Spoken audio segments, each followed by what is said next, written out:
Hello guys, আসসালামু আলাইকুম। আপনারা সবাই কেমন আছেন? আপনাদের দোয়ায় আমিও ভালো আছি।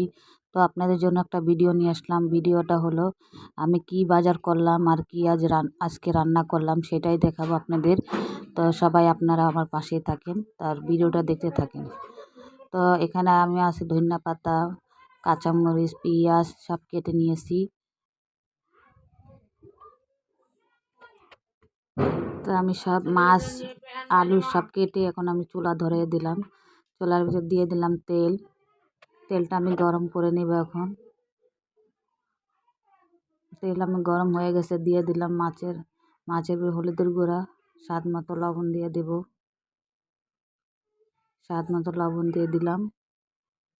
এখন আমি মাছটা ভালো করে মিশিয়ে নিব। মিশিয়ে এখন চুলাতে আমি ভেজে নিব। এখন একে একে সব মাছ আমি সব ভেজে নেব কড়াইতে করে। তো আজকে আমি বাজার করছি ঝাটকা মাছ।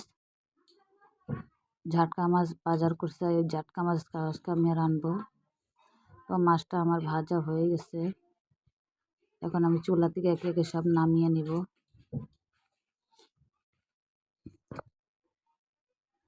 একে একে সব মাছ এরকম করে করে সব মাছ আমি ভেজে নিব।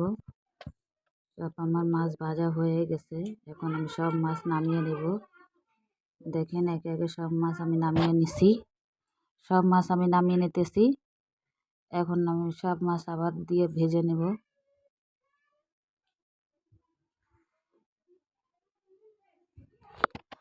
তো সবাই আমার সাথেই থাকেন। আর ভিডিওটা যদি ভালো লাগে সবাই লাইক, শেয়ার, কমেন্ট করবেন। নতুন নতুন ইউটিউবে আইসি আমি ইউটিউবে আসছি। যদি আমার ভিডিওটা ভালো লাগে সবাই আমাকে সাপোর্ট করবেন। এখানে দিয়ে দিব পাঁচফোড়ন আর জিরা দিয়ে দিব। পাঁচফোড়ন জিরা দিয়ে আমি একটু লাল করে নিব তেলে। তো তেল আমি লাল করে নিচ্ছি। এখন দিয়ে দিলাম পেঁয়াজ। তো পেঁয়াজ আমার লাল হয়ে গেছে, এটার ভিতরে আলু দিয়ে আমি আলুটাকে ভালো মতো ভেজে নেব। তো আলুটা আমার ভাজা হয়ে গেছে। এখন দিয়ে হলুদ, মরিচ, ধনিয়ার গুঁড়া সব একসাথে দিয়ে দিলাম। দিয়ে একটু আমি ভুনে নিব। স্বাদ মতো লবণ দিয়ে দিলাম। দিয়ে এখন লাড়াচাড়া দিয়ে আমি একটু ভেজে নিব।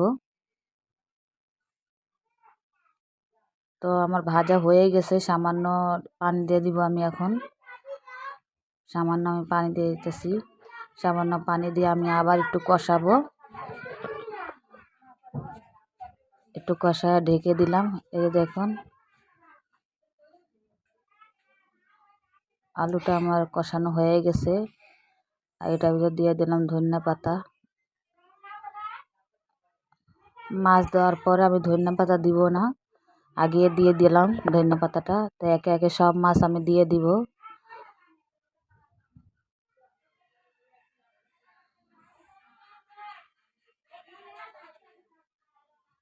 সব মাছ আমি একে একে দিয়ে দিছি চুলায়, কড়াইতে।